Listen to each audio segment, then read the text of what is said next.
ॐ पूर्णमदः पूर्णमिदं पूर्णात् पूर्णमुदच्यते पूर्णस्य पूर्णमादाय पूर्णमेवावशिष्यते। ॐ शान्ति शान्ति शान्तिः। शङ्करं शङ्कराचार्यं केशवं वादरायणं सूत्रभाष्यकृतौ वन्दे भगवन्तौ पुनः पुनः। ईश्वरो गुरुरात्मेति मूर्तिभेदविभागिने व्योमवद्व्याप्तदेहाय दक्षिणामूर्तये नमः। ओम शांति शांति शांति। यो ब्रह्माणं विदधाति पूर्वं यो वै वेदांश्च प्रहिणोति तस्मै तं देवमात्मबुद्धि प्रकाशं मुमुक्षुर्वै शरणमहं प्रपद्ये। ओम शांति शांति शांति। कठोपनिषद शांति पाठ। ओम सहना भवतु सहनौ भुनक्तु सह वीर्यं करवावहै तेजस्विनावधीतमस्तु मा विद्विषावहै। ओम शांति शांति शांति।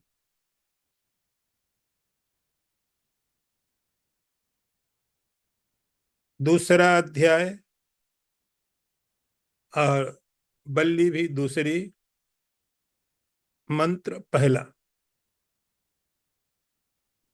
पुरम एकादशद्वारम अजस्र्या वक्र तेजसः अनुष्ठाय न शोचति विमुक्तश्च विमुच्यते एतत् वैतत्। मंत्र फिर पढ़ता हूं मैं। पुरम एकादशद्वारम अजस्र्या वक्र चेतसा अनुष्ठाय न शोचति विमुक्तश्च विमुच्यते एतत् वैतत्। अर्थ देखिए, उस नित्य विज्ञान स्वरूप अजन्मा आत्मा का यह पुर 11 दरवाजों वाला है। उस आत्मा का ध्यान करने पर मनुष्य शोक नहीं करता है और इस शरीर के रहते हुए ही कर्म बंधनों से मुक्त हो जाता है। निश्चय यह वही है। तो इस अध्याय के दूसरी बल्ली में हम लोग प्रवेश कर रहे हैं और टॉपिक वही है, चैतन्य आत्मा। अब अमराज थोड़ा एक अलग उसका तरीका ले रहे हैं बताने के लिए। एक अलग उपाय लिया है, एक अलग तरीके से उसी की व्याख्या यमराज कर रहे हैं और वो कर रहे हैं जीवात्मा के द्वारा कि आप कोशिश करिए जीवात्मा को जानने के लिए। जीवात्मा को जानना थोड़ा आसान है, परमात्मा के बारे में बहुत मुश्किल हो जाती है, लेकिन जीवात्मा को आप जल्दी समझ सकते हैं। इसलिए शुरू करते हैं कि आपका ध्यान जीवात्मा पर जाना चाहिए। पहले ये चीजें क्लियर हो जाए।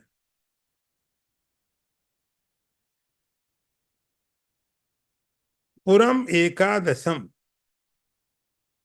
ये जीवात्मा क्या है? ये जीवात्मा है, जैसा आपको बताया, पुरुष। पुरुष का मतलब पुर शरीर में रहने वाला। पुर में, पुर का अर्थ होता है सिटी, नगर। तो जैसे एक नगर है, एक सिटी है, और उस सिटी में एक राजा है। आप ऐसा समझिए जैसे आजकल सिटी नहीं, पुराने समय में जो सिटी होती थी राजाओं के किले होते थे। वो चारों तरफ से बहुत बड़ी बड़ी बाउंड्री से सब बनाई जाती थी। बड़ी बड़ी बाउंड्री है उस किले की रक्षा करने के लिए, और उससे निकलने के लिए कुछ दरवाजे होते थे कि यहाँ से आप मेन गेट हो गया, यहाँ से आप उत्तर दिशा का, दक्षिण दिशा का, तो जो पुराने पुराने बहुत बड़े बड़े महल हैं, पैलेस हैं, किले हैं, उनके अंदर में यह है कि एक बाहर की दीवार है कि हर कोई अंदर नहीं आ पाए सुरक्षा के लिए। उसके बाद उसमें अलग अलग दरवाजे बनाए जाते हैं, ये दरवाजा है इधर निकलेगा, ये दरवाजा इधर निकलेगा। तो इस तरह से दरवाजे, जब कोई आपत्ति है, कोई इमरजेंसी है, दरवाजे ब्लॉक कर लो। वही कॉन्सेप्ट है यहाँ पर। उसी विचार को इस शरीर के साथ में आपको उपमा दे करके, पहले आपको रथ की उपमा दी थी, अब शरीर की उपमा दे रहे हैं। शरीर की किसके साथ? एक सिटी के साथ। तो ये जो नगर है, ये जो पूरी सिटी, इसका एक मालिक है, लेकिन वो मालिक अकेले नहीं रहता है, यहाँ बहुत लोग रहते हैं उसके साथ। इस नगर में, इस सिटी में एक अकेला व्यक्ति नहीं है, उसके साथ में और बहुत लोग हैं, बड़ी भारी भीड़ है, बहुत लोग हैं। अब वो कौन कौन लोग हैं, कैसे कैसे हैं, तो देखिए, पुरम एकादशम, ये एक सिटी है, और इस शहर के अंदर में, इस नगर के अंदर में 11 दरवाजे हैं। 11, एकादश का मतलब 11, 11 इसमें दरवाजे हैं। 11 दरवाजे थोड़े मुश्किल हो गए समझने। 9 द्वार तो आप समझते थे, नव द्वारे पूरे देही, ऐसा भगवान ने गीता में भी बोला था। इसमें 9 दरवाजे हैं, ये तो मालूम था। 2 आंख, 2 नाक, 2 कान, मुख, मल मूत्र, तो 9 समझना आसान है। नवद्वार कह दें तो समझना आसान था, लेकिन यहाँ पर यहाँ उपनिषद कह रहा है 11। 11 का मतलब हो गया है कि एक नाभि, जब माँ के गर्भ में बच्चा होता है तो उसका सारा का सारा जीवन उसी पर आधारित होता है, उसका जीवन उसी पर आधारित होता है। तो जब वो बाहर निकल आता तो वो दरवाजा बंद कर दिया जाता है, लेकिन है वो रास्ता, वो 10वां है। एक और दरवाजा है जिसको ब्रह्मरंध्र बोलते हैं। ब्रह्मरंध्र, रंध्र का मतलब होता है होल, छेद, दरवाजा। ब्रह्मरंध्र का मतलब सहस्त्रार में वो कभी कभी इमरजेंसी में या किसी किसी के लिए खुलता है। तो उपनिषद ने वो पूरा का पूरा कॉन्सेप्ट ले लिया। सब दरवाजे जो बंद हो गए हैं, जो हमेशा खुलते नहीं हैं, तो पुरम एकादशम द्वारम, इस पुर के अंदर में 11 11 दरवाजे हैं। अब बहुत सारे शरीर हैं पशुओं के, पक्षियों के, जहाँ 11 दरवाजे नहीं है। बहुत सारे ऐसे इंसेक्ट्स हैं, छोटे छोटे हैं, जहाँ इतनी इंद्रियां, इतने उनके शरीर में इतने दरवाजे नहीं है। तो उनकी बात नहीं कर रहे हैं, क्योंकि उपदेश मनुष्य को दे रहे हैं, मनुष्य के लिए उपदेश है। इसलिए मनुष्य के शरीर को ही समझो बताया जा रहा है। इस शरीर के अंदर में 11 दरवाजे। पुरम एकादशम अजस्र वक्र चेतसा, और इसके अंदर में एक इसका जो ऑनर है, जो मालिक है, जिसके लिए बनाया गया है, वो रहता है।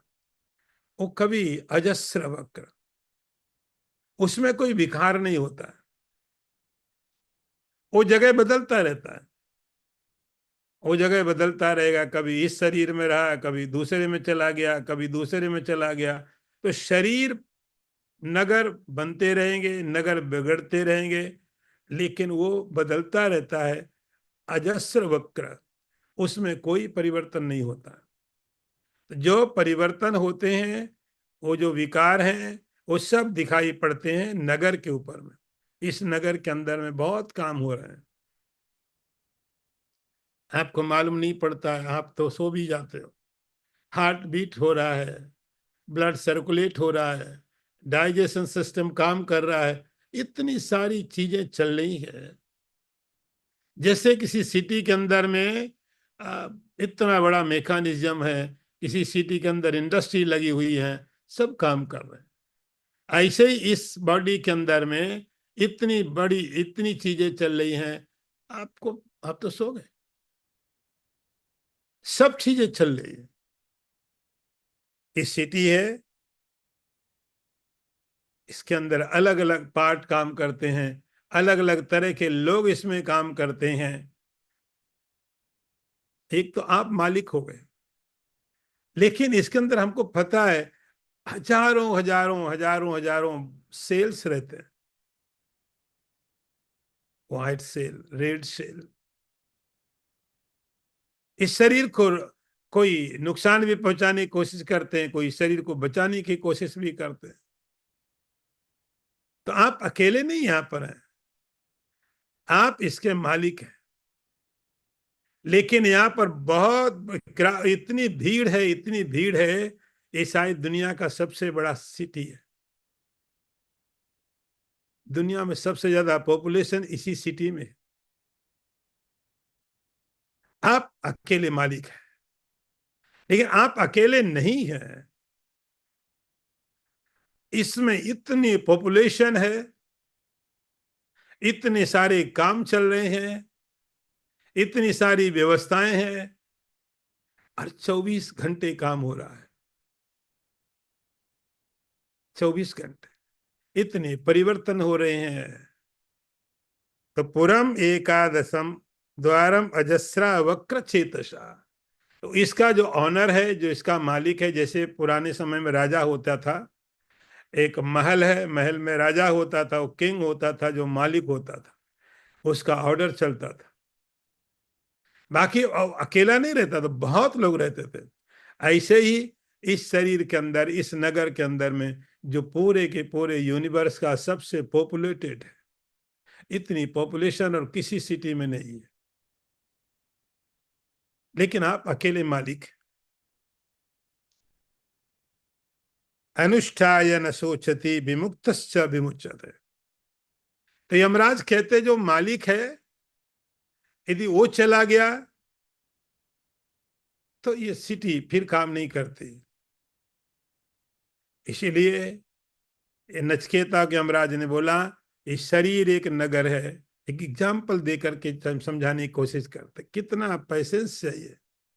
इस शरीर एक नगर है, एक सिटी की कल्पना करो। इसके अंदर जो ऑनर है, जो ऑनर है,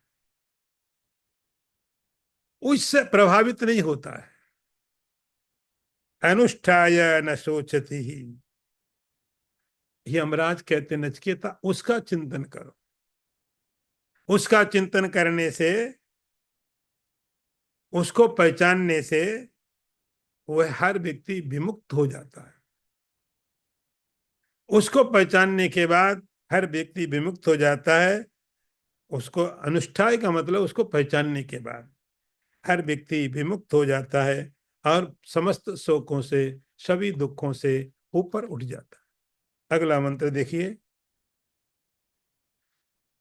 हंसा शुचिस्मत बसुरंतरिक्षत होता वेदिशत अतिथिर द्रोणसत निरिषत असदृत व्योमसत अब्जा गोजा ऋतजा अद्रिजा ऋतम बृहत।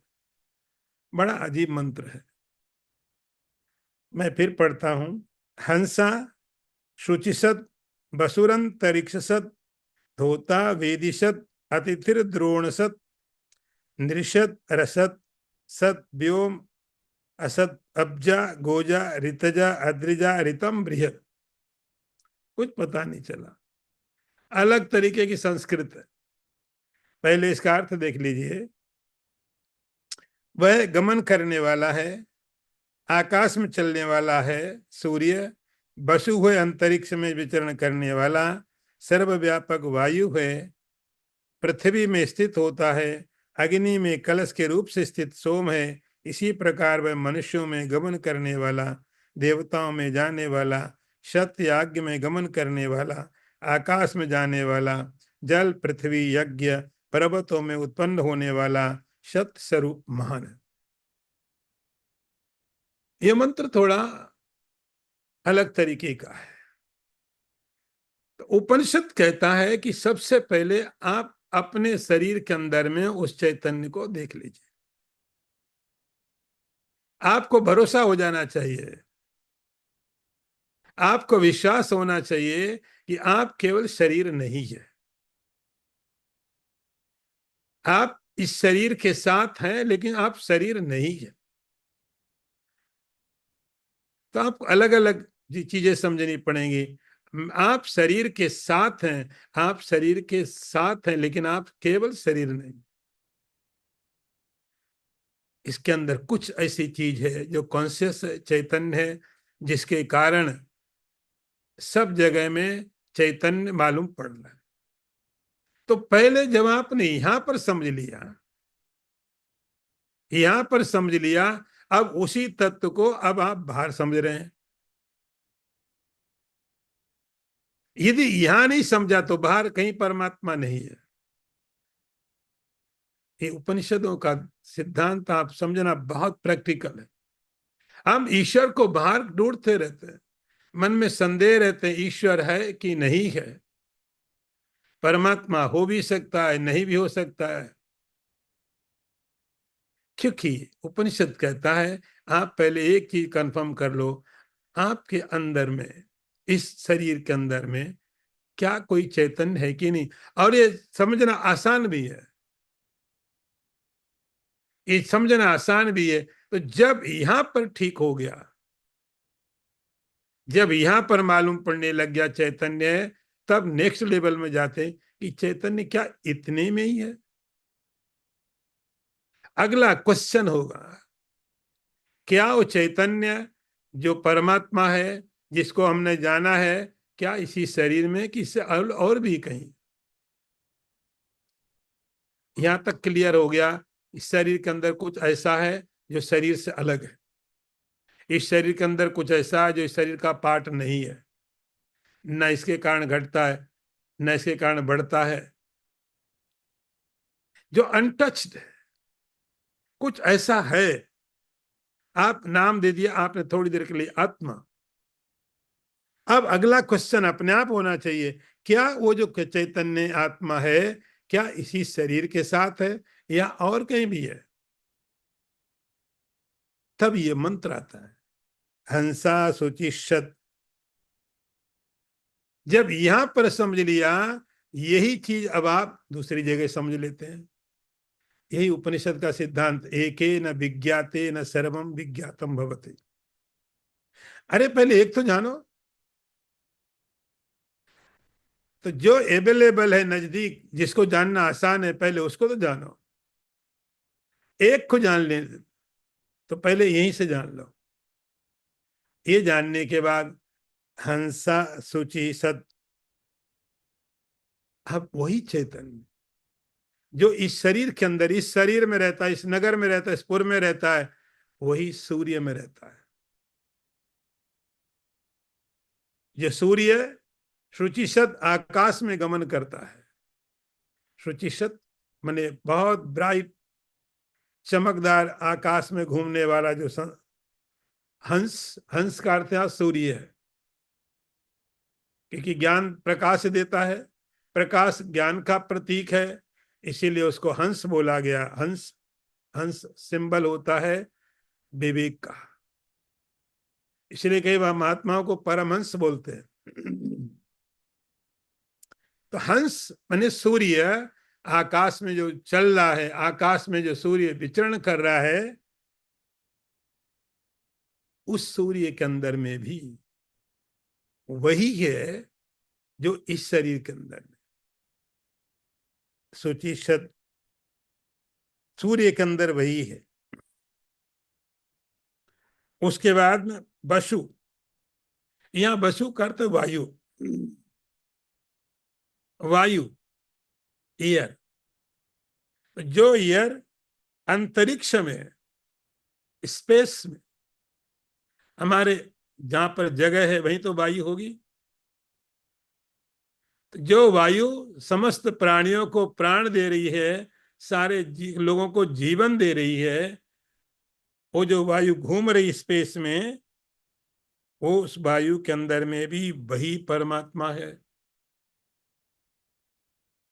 आकाश में सूर्य है, उसके अंदर भी वही चैतन्य है। वायु के अंदर भी वही चैतन्य है। अंतरिक्ष सत और वेदी, पृथ्वी के अंदर भी वही है। जो पृथ्वी है उसके अंदर भी वही है।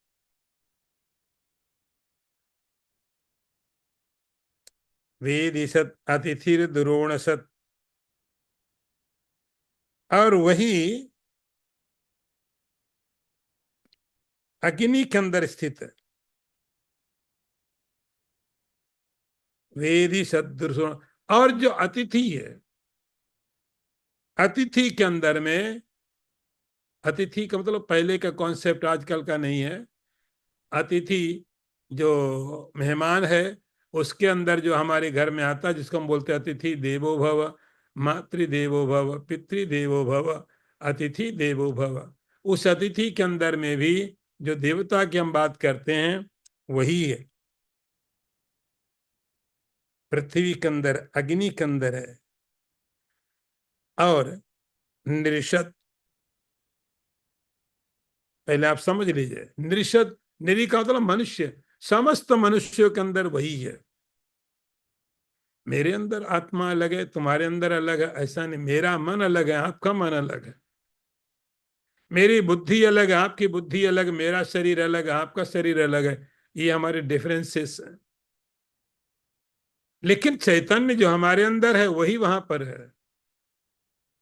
तो निरिषद का मतलब है समस्त मनुष्यों के अंदर, निरी का मतलब मनुष्य। तो समस्त मनुष्यों के अंदर जितने मनुष्य हैं, अब ऐसा आपको सोचना पड़ेगा, सोचना नहीं पड़ेगा, समझना पड़ेगा है। ये आपकी कल्पना नहीं होगी कि जो चैतन्य यहाँ पर है, इस शरीर के अंदर में है। संसार में जितने मनुष्य हैं, संसार में जितने मनुष्य हैं, कहीं भी किसी भी देश के, किसी भी समय के, पापी हो सकते हैं, पुण्यात्मा हो सकते हैं, शक्तिशाली, गरीब, अमीर, भिखारी, कुछ भी हो सकते हैं। वो उनका होना बाहर की चीज है। उनके अंदर एक चीज सही है, एक ही चीज कॉमन है कि सबके अंदर में एक ही आत्मा है। जो हमारे अंदर है, इस शरीर के अंदर है, वही जितने मनुष्य हैं संसार में, निरिषद समस्त मनुष्यों के अंदर वही है। मनुष्यों के अंदर ही नहीं, समस्त देवताओं के अंदर भी वही है। हम बात कर रहे थे कि वही चैतन्य ब्रह्मा के अंदर है, और वही किसी नाली में पड़ा कोई इंसेक्ट है, कोई कीड़ा है, जिसको देख के आपको वितृष्णा पैदा हो, जिसको आप देखना नहीं चाहें, वो उसके शरीर की आप बात कर रहे हो। लेकिन उसके अंदर जो चैतन्य है, जो कॉन्सियसनेस है, जिसके कारण उसकी बॉडी मूव कर रही है, जिसके कारण वो खा रहा है, पी रहा है, सोच रहा है, वो जो चैतन्य है वह उतना ही पवित्र है जितना कि ब्रह्मा जी का और आपका। उसमें कोई अंतर नहीं है। निरिषद, और देवताओं के अंदर होने वाला जो चैतन्य है, ब्रह्मा के अंदर भी, इंद्र के अंदर, वरुण, कुबेर। तो जब आप इंद्र की पूजा करते हो, दूसरे देवताओं की पूजा करते हो, तो पूजा चैतन्य की ही होती है। ऐसे ही उस चैतन्य को ही हम सम्मान दे रहे हैं जहां कहीं भी है। तो मनुष्यों के अंदर, देवताओं के अंदर में, यज्ञ के अंदर में, यज्ञ जब यज्ञ करते हैं ना, यज्ञ की वेदी बनाते हैं, तो यज्ञ करने वाला जो होता है, निरशद व्योमसद, यज्ञ के अंदर होने वाला जो यज्ञ का प्रोसीजर है वह भी वही है। सत्य के अंदर, आकाश के अंदर चलने वाला व्योम सत, व्योम मतलब आकाश। तो आपको एक सूरज का नाम दे दिया, और जितने भी आकाश में घूमने वाले हैं पक्षी, उस सब के अंदर में वही चैतन्य है जो आपके अंदर में है। और गोजा, अब्जा, अब्जा का मतलब पानी के अंदर उत्पन्न होने वाले, पानी के अंदर उत्पन्न होने वाले जो भी पानी में रहने वाले जीव हैं, मछलियां हैं, मगरमच्छ हैं, कछुए हैं, जितने भी पानी में उत्पन्न होने वाले हैं, मैरिन लाइफ, तो जितने भी हैं वे सब के सब वही आत्मा लेके चल रहे हैं जो हमारे अंदर है। गोजा, गोजा तो धरती के ऊपर घूमने वाले, धरती के ऊपर में घूमने वाले, विचरण करने वाले जो लोग, पानी के अंदर होने वाले, धरती के अंदर घूमने वाले। ऋतजा, सत्य का पालन करने वाले। अद्रिजा, अद्रि का तो पहाड़ में उत्पन्न होने वाले। सत से ऋत, ऋतम बृहत, तो इतने सारे नाम दिए। आप कभी ठीक से पढ़ा हो आपने, रुद्रम, रुद्रम मतलब रुद्राष्टाध्यायी का दूसरा अध्याय है, उसको रुद्रम बोलते हैं। सुना होगा लेकिन आपने पढ़ा शायद नहीं, पढ़ा होगा तो समझा नहीं होगा, समझा नहीं होगा। आप भी समझ सकते हैं, यह मंत्र उस पूरे रुद्रम को रिप्रेजेंट कर रहा है। यहां कुछ नाम दिए आपको ये बताने के लिए कि जहां कहीं भी आप समझ सकते हैं, जहां कहीं भी आपको चैतन्य कॉन्शियसनेस मालूम पड़े, जैसे सूरज कॉस्मिक है, उसके अंदर भी एयर है, पृथ्वी है, सब के अंदर में वही चैतन्य है, वही चैतन्य है जो आपके अंदर है। और वही चैतन्य अब इतना व्यापक है, क्योंकि हम कहते हैं कि व्यापक है, तो दो चार चैतन्य क्यों चाहिए? दो चार भगवान की जरूरत ही क्या है? जैसे एक आकाश है, आपको चार पांच आकाशों की क्यों जरूरत? हम साइंस अभी खोजती है, एक कोई प्लेनेट मिला, कहीं कभी मंगल पर बात कर रहे हैं, कभी इस पर बात कर रहे हैं, एक कोई बहुत दूर कोई प्लेनेट मिला जहां लाइफ होने की पॉसिबिलिटीज है।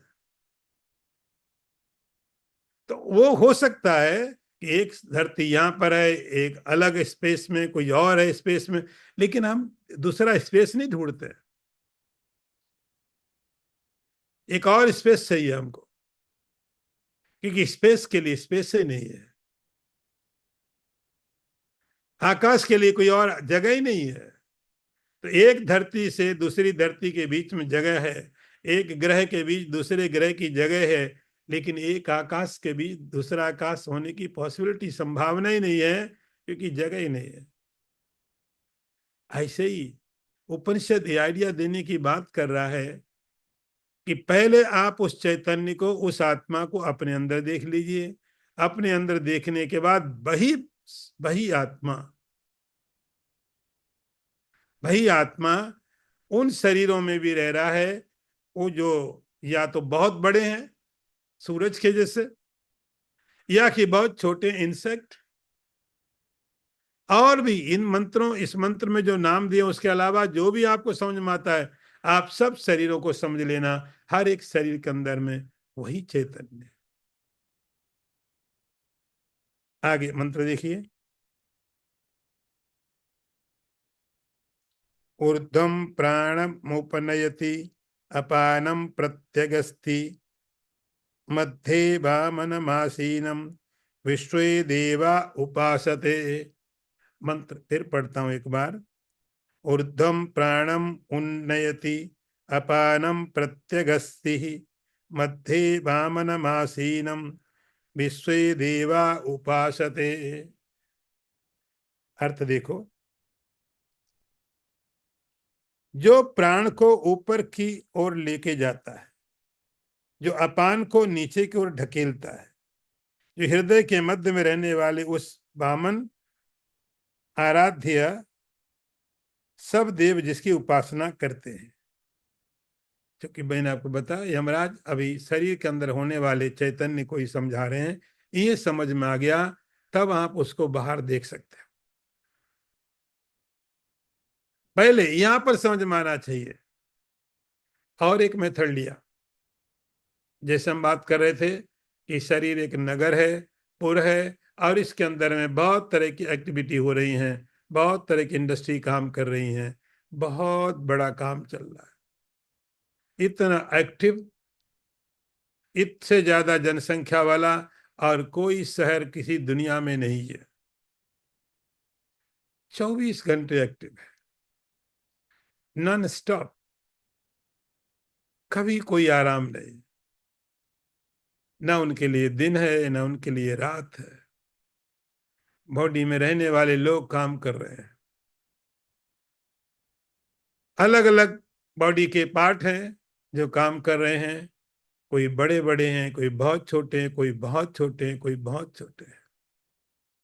ऐसे ऐसे बॉडी के पार्ट भी हैं जो आपको मालूम भी नहीं है, वो भी बॉडी के ही पार्ट है।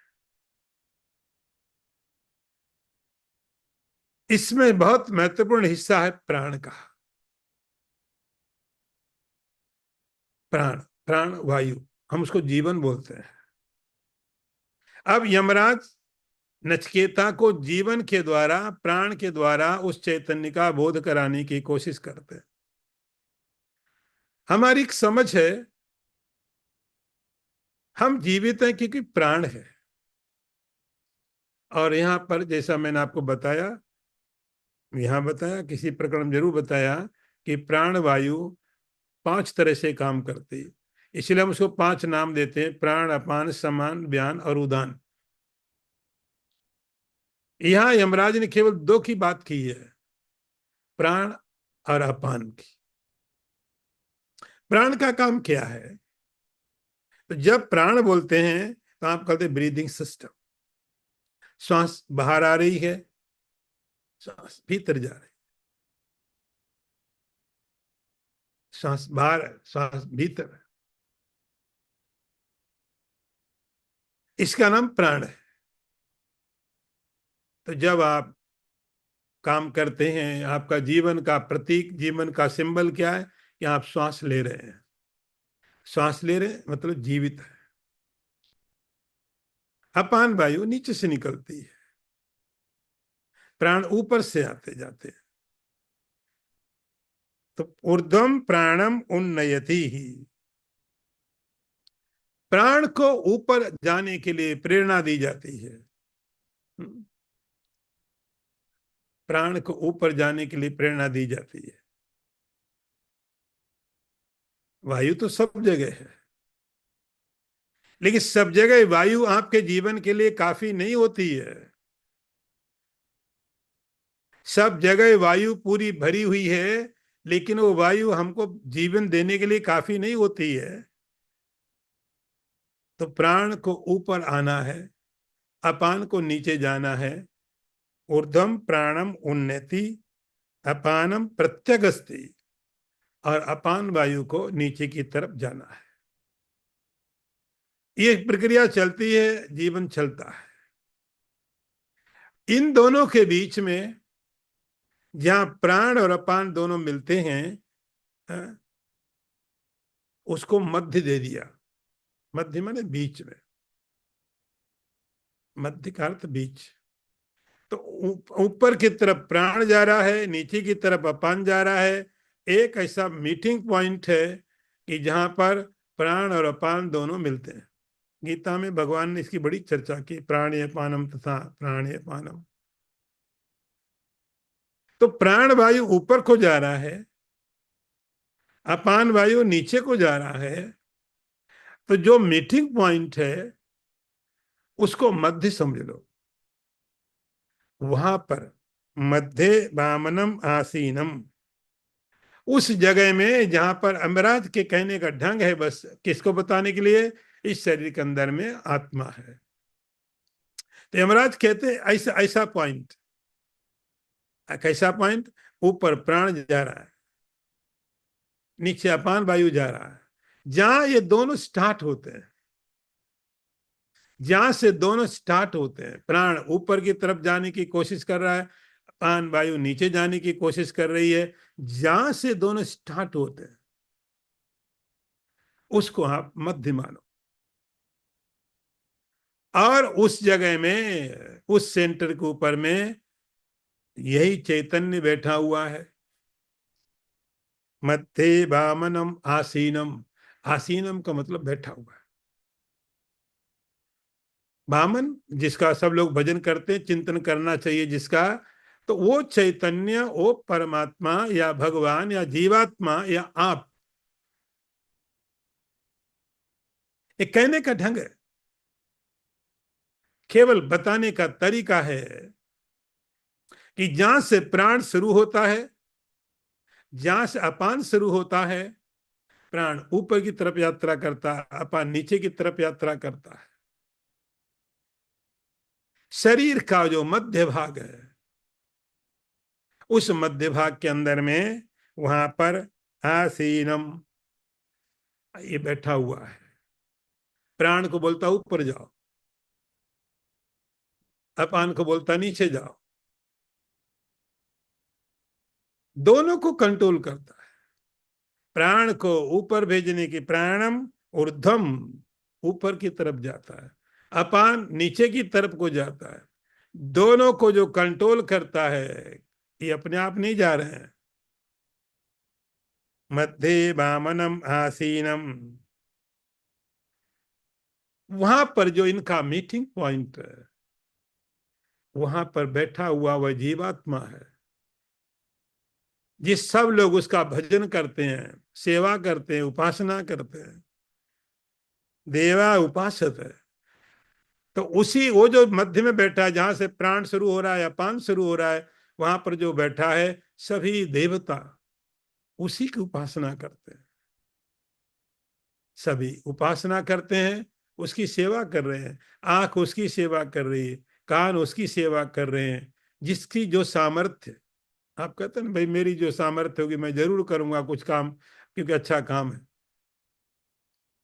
एक कोई अच्छा काम हो रहा है तो आप कहते हैं हम जरूर का इसमें सहयोग करेंगे, जो मेरी सामर्थ्य, जो मेरे से होगा मैं जरूर करूंगा। ऐसे ही उसी के लिए जो प्राण और अपान के बीच में बैठा हुआ है, जो दोनों को डिवीजन करता है, वही जो बैठा है चैतन्य, सारे देवा, सभी इंद्रियां, पूरा शरीर, पूरा सिस्टम उपासते, उसकी उपासना करता है, उपासना करता, उसके लिए काम करता है।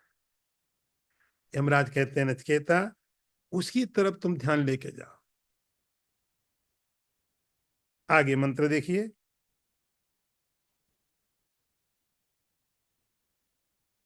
अस्य विसृष्यमानस्य शरीरस्तस्य देहिना देहाद् विमुच्यमानस्य किमत्र परिशिष्यते एतद् वै तत्। मंत्र फिर पढ़ता हूं। अस्य विसृष्यमानस्य शरीरस्तस्य देहिना देहाद् विमुच्यमानस्य किमत्र परिशिष्यते एतद् वै तत्। अर्थ देखो, इस शरीरस्थ देही के भ्रष्ट हो जाने पर, इस देह से मुक्त हो जाने पर भला इस शरीर में क्या रह जाता है, अर्थात कुछ नहीं रहता है, यही वह है। अब यमराज और चीजों को स्पष्ट करके बता रहे हैं, और स्पष्ट करके बता रहे हैं। इससे ज्यादा अध्यात्म को समझने की और कोई प्रक्रिया संभव नहीं है। आप आंख बंद करके विष्णु का ध्यान करो, अच्छी बात है। महादेव जी का ध्यान करो, बड़ी अच्छी बात है। किसी का करो, लेकिन यह प्रक्रिया यूनिक है, बहुत प्रैक्टिकल है, बहुत प्रैक्टिकल है, जल्दी समझ में आने वाली चीज है।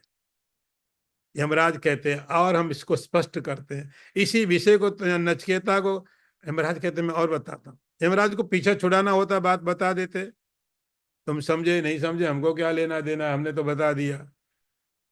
लेकिन वो चाहते हैं कि समझे। अब यमराज कहते हैं वो जो दोनों प्राणों के बीच में बैठा हुआ है, जिसको आप जीवात्मा बोलते हो, जीवात्मा, अस्य विसृजस्य मानस्य शरीरस्थ देहिना, तो शरीर के अंदर में स्थित वो जो चैतन्य है, वो जो जीवात्मा है, देहिना, मैंने आपको बताया ना, जैसे आपने पढ़ा था कि देहो देवा, शरीर के अंदर बैठा जो शरीरी है उसका नाम देही है, आत्मा। ये शब्द बहुत प्रयोग होता है, देहिनोस्मिन यथा देहे कौमारम यौवनम जरा, गीता में भगवान ने प्रयोग किया। तो देही का मतलब होता है शरीर जिसके लिए है। जैसे आप धनी बोलते हो, धनी का मतलब जिसके लिए धन होता है, धन नहीं धनी। ऐसे ही देह नहीं देही, जिसके लिए देह है। तो जिसके लिए देह है वो शरीर का मालिक है, स्वामी है। तो दोनों प्राण और अपान जहां मिलते हैं, अर्थात शरीर के मध्य भाग में बैठा हुआ है, शरीर के मध्य भाग में बैठा है, सब अच्छा है, सब अच्छा। शरीर अच्छा है, मन अच्छा है, बुद्धि ठीक है, मतलब जो उनका काम है वो ठीक है, सब आनंद ले रहे हैं। जैसे राजा हो, कोई अच्छा राजा है तो राजा के कारण सब लोग, पूरी प्रजा वहां की आनंद में है, राजा के कारण। ऐसे ही शरीर का जो ऑनर है, शरीर का जो राजा है, जो प्राण और अपान के बीच में बैठा हुआ है मध्य शरीर में, वो बैठा है, तो सब चीजें ठीक। आंखें अपना काम कर रही, कान अपना काम कर रहे हैं, डाइजेशन सिस्टम अपना काम कर रहा है, हर एक बॉडी का पार्ट छोटा बड़ा सब काम कर रहा है। और काम करके उसको बता देते हैं हम तुम्हारे लिए कर रहे हैं, सब चल रहा। कई बार कोई बॉडी पार्ट ठीक नहीं काम कर रहे हैं, आजकल तो आप समझने लगे कि बॉडी के पार्ट रिप्लेस कर देते हैं, जैसे कार का पार्ट आप बदल देते हो, ऐसे ही बॉडी के पार्ट बदल दिए। धीरे धीरे बात और प्रैक्टिकली आज तो लोगों को समझ में आनी चाहिए कि बॉडी कोई एक चीज नहीं है, ये बहुत से पार्ट से बनी हुई है, हम रिप्लेस कर देते हैं। किडनी बदल दिया, एक किडनी कहीं और काम कर रही थी, यहां लगा दी हमने, सेकेंड हैंड, सेकेंड बॉडी। तो अब समझना चाहिए कि ये नगर है, सिटी है, एक कोई चीज खराब होती है रिप्लेस कर देते हैं, कोई मकान मिलता है रीडेवलपमेंट में चला जाता है, तो हमारी बॉडी के अंदर में रीडेवलपमेंट होता रहता है। कभी किडनी खराब हो गई, बदल दो, हार्ट, लीवर। अब ये बात अब तो समझ में आनी चाहिए लोगों को, किसके लिए बदली जा रही किडनी, ये हार्ट किसके लिए बदला जा रहा है। तो लिखा अस्य विसृष्य मानस्य शरीरस्तस्य देहिना। तो जब वो इस शरीर को छोड़ देता, जैसे राजा नगर छोड़ के चला गया, जिसके कारण सब लोग वहां रह रहे थे, राजा नगर छोड़ के चला गया, तो उसके सेनापति चले जाएंगे, उसकी सेना चली जाएगी, सेना में हाथी हैं, घोड़े हैं, जो भी है, राजा गया तो क्यों रहना यहाँ, तो सब चले गए। राजा गया, अब कुछ नहीं बचा, सब चले गए। इसी प्रकार से शरीर के अंदर बैठा हुआ जो है चैतन्य, यदि वो चला गया, विमुत देहा विमुच्य मानस्य, इस शरीर के अंदर में से वो निकल गया और इसका कोई रिप्लेसमेंट नहीं है कि एक चैतन्य चला गया, जाने दो, दूसरा लाके लगा देंगे हम।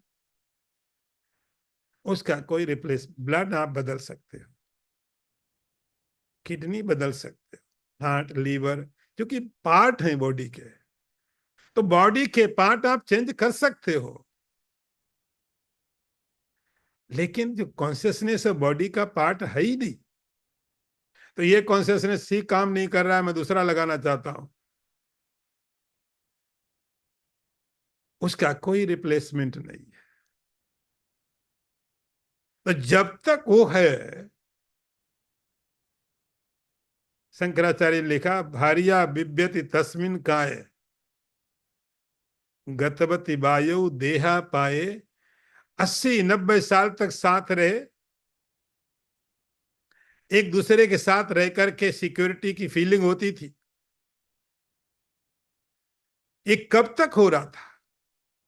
कोई आदमी अंधा है तो भी सिक्योरिटी की फीलिंग दे सकता है, कोई बहरा है, कोई लंगड़ा है, किसी किडनी खराब है, तो बॉडी के पार्ट खराब होने के बाद में भी आप किसी से सिक्योरिटी फील कर सकते हो।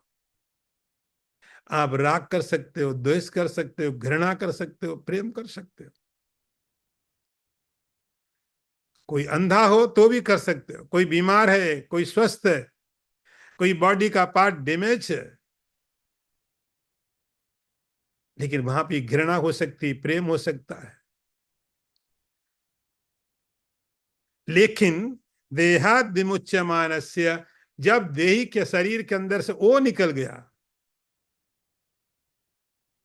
यमराज पूछते किम परिशिष्यते, अब नचिकेता तुम बताओ क्या बचा, अब बचा क्या? राजा चला गया, सारी सेना को जाना पड़ा, हाथी घोड़े सब चले गए। तो जब इसके अंदर बैठा हुआ किमत्र परिशिष्यते, जब वो चैतन्य चला गया तो क्या बचा यहां? किडनी, लीवर, कितना भी अच्छी किडनी हो, डॉक्टर ने अभी अभी रिपोर्ट निकाल के दी, बड़ी अच्छी किडनी है, मन करता 200 साल रह जाओ, बहुत अच्छा लीवर काम कर रहा है, आंखें ठीक है, लेकिन किसी कारण से वो जीवात्मा निकल गया है, छोड़ गया इस सिटी को, छोड़ गया इस नगर को। एक किस काम आएगी किडनी? बहुत अच्छी है, लेकिन किस पर्पस के लिए? ये हार्ट क्या काम करे अभी, किसके लिए रहे? किडनी, हार्ट, तो बॉडी के सारे पार्ट अब किसके लिए है? यमराज कहते किम परिशिष्यते, क्या बचा तुम बताओ यो नचिकेता, अब बचा क्या? पहले बहुत मूल्यवान था, अब कोई मूल्य नहीं बचा इसका, उसकी तरफ तुम ध्यान दो। अगला मंत्र और देखें, न प्राणेन न पानेन मृत्यो जीवति कश्चन, इतरेण तु जीवंती यस्मिन् नेता बुपाश्रितौ। एक बार फिर मंत्र पढ़ता हूं, न प्राणेन न पानेन मृत्यो जीवति कश्चन, इतरेण तु जीवंती यस्मिन् नेता बुपाश्रितौ। अर्थ देखिए, कोई भी मनुष्य न तो प्राण से जीवित रहता है, न अपान से जीवित रहता है, बल्कि वे तो जिसमें ये दोनों आश्रित हैं, ऐसे किसी अन्य से ही जीवित रहते हैं। एक और पॉइंट नचिकेता को यमराज ने यहां क्लियर किया। हम सोचते हैं हम जीवित हैं क्योंकि प्राण है, प्राण है तो हम जीवित हैं। हमारे जीवन और मरने का जो हम परिभाषा करते हैं, प्राणों से। प्राण चल रहे हैं तो जी रहे हैं, प्राण है इसलिए जी रहे हैं, अपान है इसलिए जी रहे हैं। हम जी रहे हैं क्योंकि प्राण है। यमराज इस बात से बिल्कुल सहमत नहीं है। न प्राणी न जीवती ही, प्राण से कोई व्यक्ति जीवित नहीं होता है। प्राण तो एक वायु, अपान तो एक वायु वायु है। तो जहां वो व्यक्ति मरा पड़ा वहां तो वायु बहुत है। समस्या क्या है? जहां वो व्यक्ति अभी पहले जी रहा था, श्वास ले रहा, अब क्यों नहीं ले रहा? वायु की कमी नहीं हुई। तो प्राण तो वायु का एक हिस्सा है। वो प्राण चल रहा था, अंदर हो रहा था, बाहर हो रहा था। अभी क्या समस्या प्राण को? वायु तो है वहां, और लोग श्वास ले रहे हैं ना उसी जगह में, और लोगों के अंदर तो प्राण चल रहा है, इसके अंदर क्यों नहीं चल रहा है? तो हम जो एक आइडिया रखते हैं कि हमारा जीवन प्राण के कारण है, यमराज कहते नहीं, न प्राणी न जीवती कश्चन, कोई व्यक्ति प्राण से जीवित नहीं है, न अपान से जीवित है, क्योंकि वायु तो भरी पड़ी है। इसका अर्थ हुआ, यमराज कहते और सोचो, ये प्राण अपान जिसके कारण चल रहे हैं, अभी प्राण अपान तो हमको मालूम पड़ते हैं। कोई व्यक्ति कहता हम जीवित हैं कि किडनी काम कर रही है। यदि किडनी काम नहीं करेगी तो मर जाएगा आदमी। किडनी बॉडी का पार्ट, हार्ट काम नहीं करेगा तो मर गए। तो क्या हम हार्ट के कारण है? इतनी समस्याएं, इतना कॉम्प्लिकेशन है। हर बॉडी का पार्ट आपको धमकी देता है, एक मत खाना, नहीं तो हम काम नहीं करना बंद कर देंगे, हमको ये चाहिए नहीं तो हम काम नहीं करेंगे ठीक से। और आप परेशान है, डॉक्टर की वो प्रिस्क्रिप्शन लिए घूम रहे हैं। हर बॉडी पार्ट आपको धमकी दे रहा है, ये दो हमारे, नहीं तो हम काम नहीं करेंगे, स्ट्राइक पे चले जाएंगे, हम चले गए तुम खत्म। तो जैसा प्राण महत्वपूर्ण है, बॉडी का हर पार्ट उतना ही महत्वपूर्ण है। लेकिन प्राण, चूंकि हमको ऐसा लगता है कि जीवन है, नहीं, बॉडी के समस्त पार्ट उतने ही महत्वपूर्ण है जितना कि प्राण है। यमराज कहते हैं न प्राणेन, प्राण से कोई जीवित नहीं होता है, अपान से कोई जीवित नहीं होता। आप ये विचार करो कि प्राण और अपान को चलने की ताकत कौन दे रहा है? यस्मिन नेता उपाश्रित हो। ये प्राण को, जैसे आप इस साइकिल पंचर हो गई, साइकिल पंचर हो गई, अब उसमें हवा निकल गई, तो बाहर हवा तो बहुत है, वो हवा भर जाएगी क्या उसमें? उस हवा को आप नहीं, डायरेक्ट नहीं भर सकते हैं कि टायर के अंदर में कोई हवा भर जाए, क्योंकि हवा बाहर बहुत है। ऐसे ही प्राण वायु बहुत है, पूरी भरी पड़ी है, लेकिन ये प्राण तब तक संचरण नहीं करते हैं, ये प्राण तब तक काम नहीं करते हैं जिसके ऊपर ये आश्रित हैं। लिखा इसमें नेता उभौ श्रुतौ, दोनों जिसके आश्रित है। दोनों किसके आश्रित हैं? आपको भी बताया कि प्राण जहां से शुरू हो रहा है, प्राण को ऊपर जाने की प्रेरणा मिलती है। अपान जहां से नीचे जाता है, प्राण अपान को जहां से नीचे जाने के लिए धक्का दिया जाता है, वहां पर बैठ करके ये दोनों को कंट्रोल करता है। यस्मिन नेता उपाश्रित, जिसमें ये दोनों आश्रित है, रुके हुए हैं। इनको सपोर्ट कौन दे रहा है? प्राण को नहीं चलने में दिक्कत क्या? चलते रहो, नहीं चलते, बंद हो जाते हैं। अपान नहीं चलता है, बंद हो जाता है, क्योंकि जिसके आश्रित थे, जो इनको सपोर्ट करता था, उसके कारण जीवन है। इतरेण तु जीवंती, यमराज कहते इतर, उसकी तरफ फोकस लेके जाओ, प्राण की तरफ नहीं।